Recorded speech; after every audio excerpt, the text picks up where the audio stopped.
Hello, everyone. I am really happy to meet you. And finally, we have met. I am from the Freebook YouTube channel.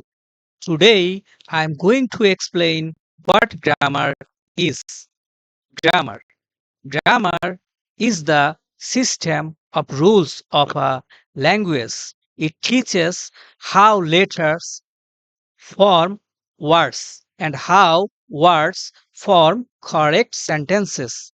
Grammar is the rule of language. Meaning of the word grammar.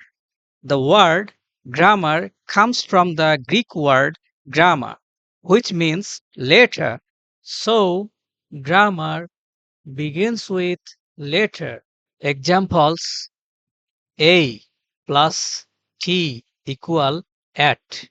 C plus A plus T equal cat.